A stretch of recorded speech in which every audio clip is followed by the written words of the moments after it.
दोस्तों, कवि प्रवीश show YouTube पे आपका तहे दिल से स्वागत। अंदाज शायराना। कितने खूबसूरत हुआ करते थे बचपन के वो दिन, जिसमें दुश्मनी की जगह सिर्फ एक कट्टी हुआ करती थी और सिर्फ 2 उंगलियां जुड़ने से दोस्ती फिर शुरू हो जाती थी। कितना सुहाना होता है ना वो बचपन। क्या दोस्तों याद आते हैं ऐसे ही बचपन के वो दिन, जब हम पहली कक्षा से लेकर चौथी 5वीं तक की कक्षा में रहते हैं। कितने सारे दोस्तों के साथ हमारी पाठशाला में ऐसे कितनी बार हुआ होता है ना, जहां भी कोई भी बात खटकती है दिल को, दोस्त को जाके कहते हैं चल कट्टी। घंटा 2 घंटे के बाद स्कूल छूटने से पहले क्या होता है, 2 उंगलियां जुड़कर फिर दोस्ती कहते हैं। स्कूल के छूटने के बाद मिलकर कंधे पे हाथ डाल के फिर हम घर तक लौटते हैं। कितनी सुहानी होती है वो बचपन की कट्टी और दोस्ती। शायद ऐसे ही अगर पूरी जिंदगी भर होता तो ना कड़वाहट रहती, ना कोई किसी का दुश्मन रहता ना। लेकिन आखिर बचपन तो बीत जाता है और जिंदगी के साथ कश्मकश शुरू हो जाती है ना। फिर तो जीने का एक अलग ही दस्तूर बन जाता है। हर किसी को जिंदगी जो भी देगी, नीति जो भी देगी, उसका स्वीकार करते हुए इस जिंदगी के साथ 2 हाथ करने पड़ते हैं। जीने के लिए एक संघर्ष जरूर करना पड़ता है। लेकिन वो बचपन के दिन बहुत सुहाने होते हैं। माना कि पाप बुरा ही है, मगर पुण्य का गर्व उससे भी बुरा है, उससे भी बुरा है। बिल्कुल सही है। कुछ लोगों को आदत होती है, मैंने ये किया, मैंने वो किया, मैंने ये पुण्य का काम किया, मैं आज इधर गया था, मैं उस मंदिर में गया, मैं उस मस्जिद में थोड़ा डोनेशन दे के आया, मैं इस अनाथालय में जाके आया, बच्चों को खाना खिला के आया।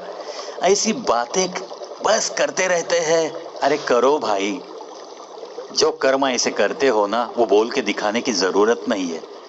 यहाँ से होता है क्या, पुण्य का थोड़ा गर्व दिखाई देता है, जो कि पाप से भी बहुत बुरा लगता है।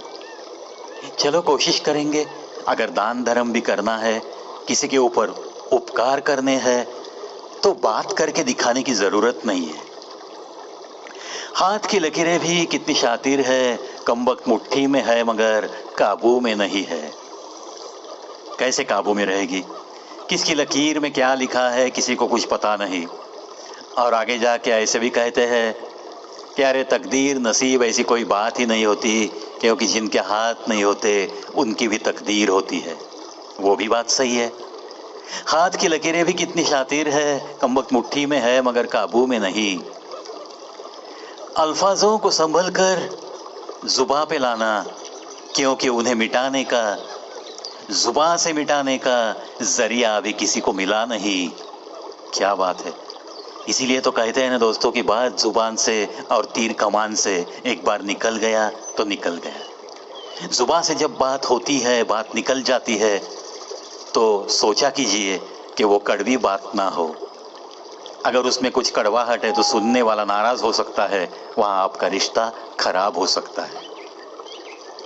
वक्त के साथ अपनी जरूरतें बदलो, मगर अपनी जरूरतों के हिसाब से इंसान मत बदलो, इंसान मत बदलो। और अपने बने बनाए रिश्ते ना बदलो, रिश्ते ना बदलो।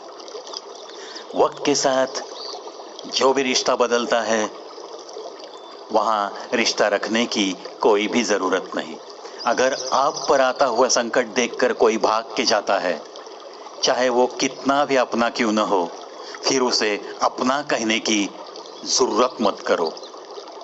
होता है क्या दोस्तों, अगर ऐसे कुछ उसूल नहीं रहेंगे ना, तो आपकी कीमत कोई भी नहीं रखेगा।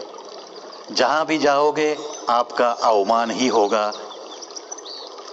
कहते हैं ना कि आपको लोग कम समझने लगते हैं, आपको लोग कमजोर समझने लगते हैं। कब? अगर आपके ऐसे कोई उसूल ही नहीं है, तब जरूर आपको कमजोर समझकर आपके साथ सामने वाला बर्ताव करने लगता है। तो सामने वाले को ऐसा मौका मत दो। वक्त के साथ अपनी ज़रूरतें बदलो, मगर अपनी ज़रूरतों के हिसाब से इंसान मत बदलो, अपने रिश्ते ना बदलो, अपने रिश्ते ना बदलो। चलो, आपके जो जुड़े हुए नज़दीक के रिश्ते हैं, खून के रिश्ते हैं, आपके दोस्ती के रिश्ते हैं, वो कभी भी नहीं बदलेंगे, ऐसी ही मैं तो प्रार्थना करूँगा। और ऐसे रिश्तों के साथ ज़िंदगी का सही मज़ा आपको लूटने का मौका हर वक्त मिले, यही मेरी ढेर सारी शुभकामनाएं आपको। इन्हीं बातों के साथ दोस्तों चलता हूँ। आज के अंदाज शायराना में बस इतना ही।